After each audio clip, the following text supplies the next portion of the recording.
Okay.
Hello, hello.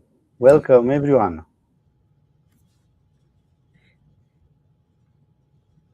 Hello. Hello, everybody. I hope we are hearing each other, so everything looks fine now. Perfect. Excellent, excellent. I'm glad to be here. Thank you very much. Yeah, thank you, Claudio. Yeah. So it's a real pleasure for me as an ICF volunteer to have with us in here Susan Caesar, the director of AI in ICF Global. This conversation is part of the ICF Romania Conference 2026 that will take place in March this year on 4th and 5th, where we will explore the theme Coaching the Leaders of Tomorrow, Human Connection in the AI Era. Today, as I mentioned, I'm honored to have with us Susan Caesar that will speak on 5th of March about coaching in the age of AI, about empathy, ethics, and human advantage.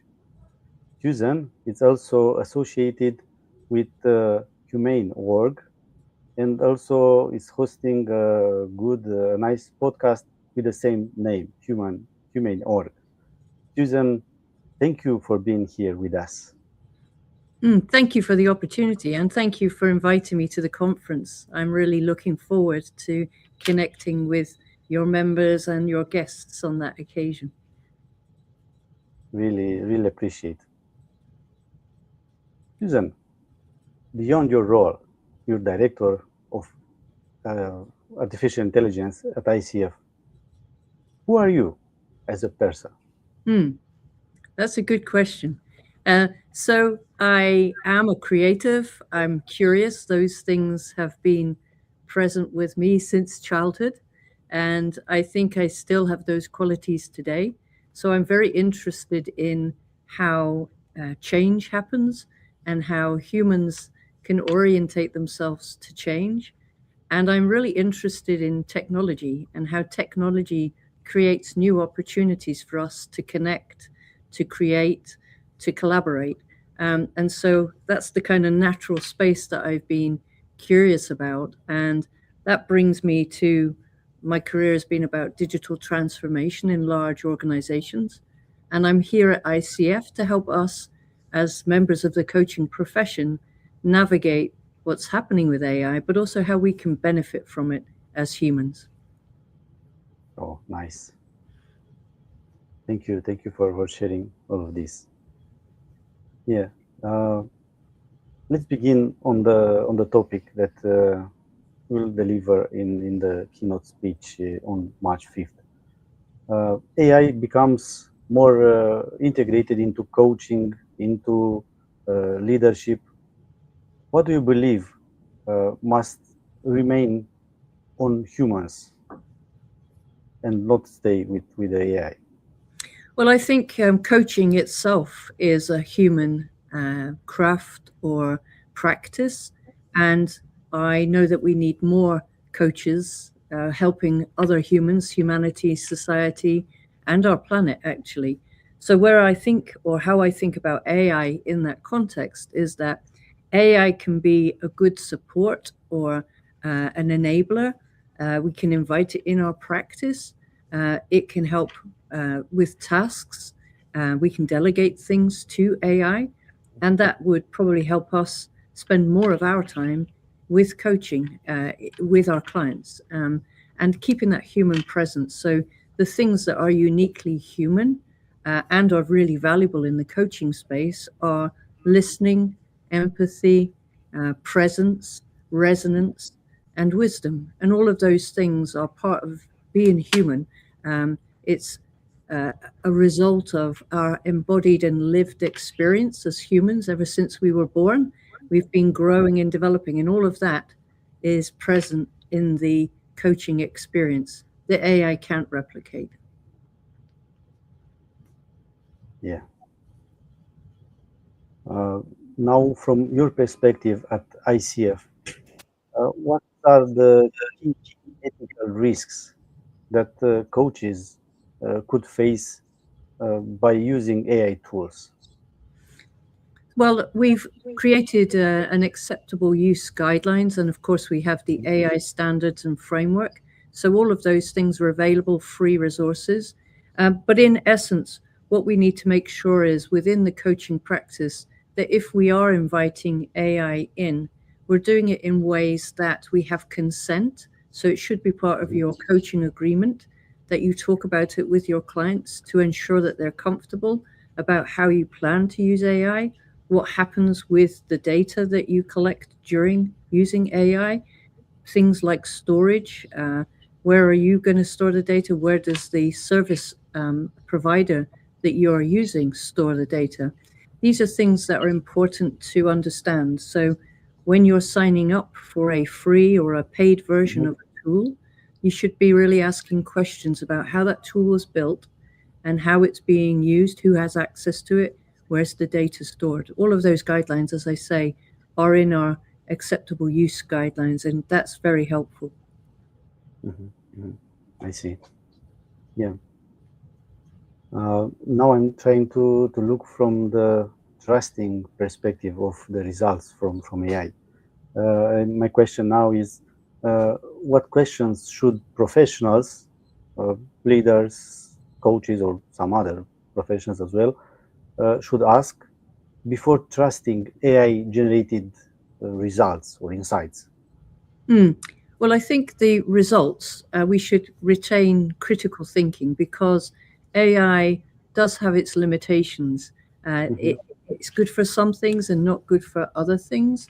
And so the questions you should be asking, I guess, of AI is, well, it's important really to develop the prompt in a way that you're thinking about the context that you're asking AI to do something. You're thinking about what input you're giving to AI. I guess with regards to things like copyright, is it something that you have the ability and the right or responsibility to be putting into AI? But then the results that you get back, you really need to check for accuracy. Another thing to bear in mind is we should never really be putting personally identifiable data into AI. And there is a difference between using free versions of AI and using paid versions of AI. And that's, the free versions are using your data to help train their models. And the paid versions give you opportunities to limit that. And there's also a difference between open and sequestered uses of AI. And so when you're using open AI, like ChatGPT, that's not restricted to your organization, that the inputs and the outputs are available to the wider training model. If you're using a sequestered model, then it's been developed specifically for your organization. And so the inputs and outputs are protected in a ring-fenced area. Yeah, thank you. Very important to differentiate or to understand the boundaries in one case or in the other. So to be very cautious with the data we are playing with the AI tool. Yeah, thank you.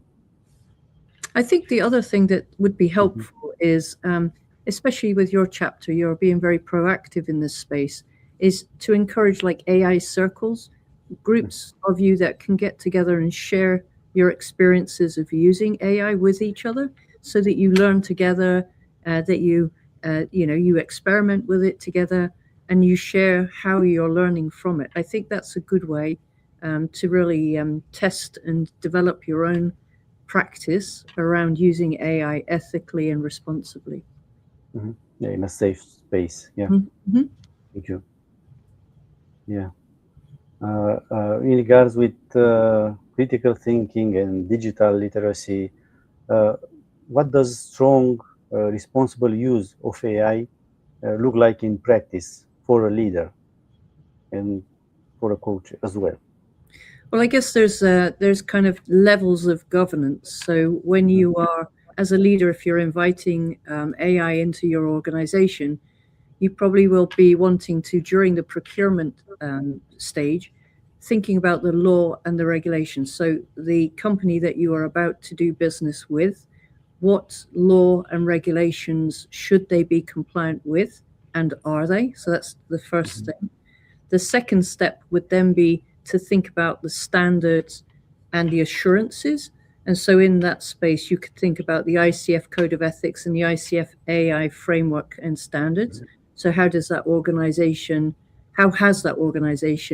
thought through the Code of Ethics and the AI frameworks and standards? And then you'll want to read the agreement that you might be signing up to with that provider. So the master services agreement, if it's in an organizational context, a leader context. But mhm, if you're an independent coach, then it will be the consumer service agreement that you sign up to whenever you're using a digital product. And as I mentioned, the open and sequestered model, ask questions around that.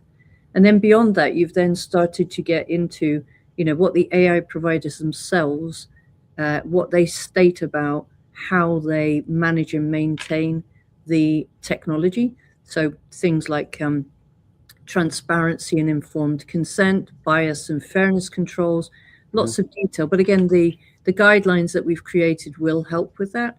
And also, we have part of our AI standard and framework is we've got some questions that stakeholders can ask when they are buying products like these. So perhaps those two things that I've just referenced. Maybe we make those available to your participants of the mhm. conference. They are Oh, free, so I'll send them over to you. sounds good. Thank you. Appreciate. Yeah, yeah. For our conference, the audience is mixed between business leaders, um, HR professionals, and as well coaches. Mm. And now, from your perspective at ICF, how does, let's say, responsible AI usage in an organization look like? Well, I think it within an organization. So if you are the HR leader or somebody that's responsible for how people data is used within your organization, whenever we're thinking about, like, for instance, the platforms that might be used in organizations, it opens up access to people who wouldn't have had the opportunity for coaching um, previously. And now Mhm, there is more access. Again, whenever we're thinking about those end users, it's about using consent. So transparency and consent about how the tool's being used. And mhm, for instance, when you as the HR leader or the people leader, you'll be using this tool, it's another set of information signals, if you like, that you get. You have lots of opportunity to get people-based information, satisfaction surveys, their performance development signals. Now you have signals from your coaching platform.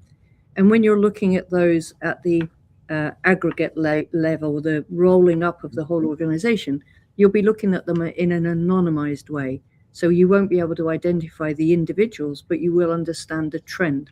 So how healthy is your organization based on the people's aspirations, the people's goal attainment, how they are engaging with the organization, and how they're aligned to the main purpose of the organization through the coaching experiences. Mhm. In your keynote speech, I see you'll talk about human advantage. What leaders should clearly protect, let's say, in order to keep, let's say, the safe space in this world in which technology advanced with a high speed around us? Well, I think it is about keeping the human in the loop. So if you are using platforms that have AI tools that give coaching like experiences, what opportunities does somebody have to opt out or to escalate? So if something doesn't feel right in that interaction, how might that individual raise a flag or raise an alert to help them get to course correct, if you like. And I think also then it's thinking through how that tool is being supported by the providers, what maintenance and checks and balances do they have. So ask about guardrails, for instance. When a company is developing this type of technology, they will typically have three types of guardrails. One is the legal guardrails that they need to have. The second is the technical guardrails that they need to have.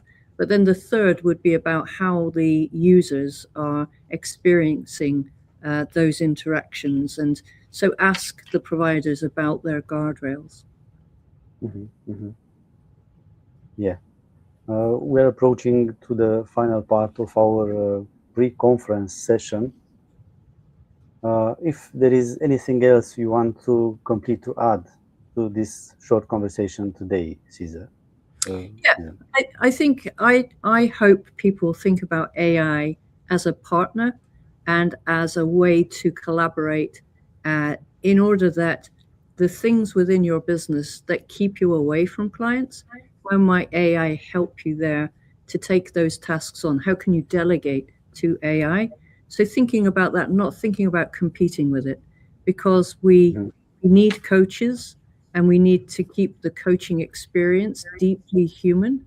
But there is an advantage to leveraging AI to, delegate, to do the administrative tasks that enable you to be liberated and to build more capacity for your business. Wow, powerful. Yeah. Susan, from this conversation, one idea stands out for me. AI will keep evolving, but maybe the real question isn't how we use AI. Maybe the real question is when AI becomes smarter, will we become wiser? Because technology advanced automatically, wisdom, maybe not. I hope that I think it's more than a tech shift. I think AI is offering the opportunity for us to reconnect with what it means to be human, and those human characteristics are going to be even more valuable in the future. So I think it's going to encourage us to lean into our wisdom and to find more ways to use that across our life and our work. I think it's the opportunity to really be as human as we can be, and to help the world as a consequence of that. Wow. Yeah, this is also our theme in the conference, the human connection, the human part into this AI era and all around about new technologies and the high speed of evolving of technologies. Thank you, Susan. It was a real pleasure to have this conversation, and thank you all for being here. And this conversation will continue on March 5th on ICF Romania Conference. Thank you, Claudio. It's been wonderful. Yeah, I'm looking forward to the March 5th event as well. Thank you. Thank you. See you on March 5th. Bye-bye. Bye.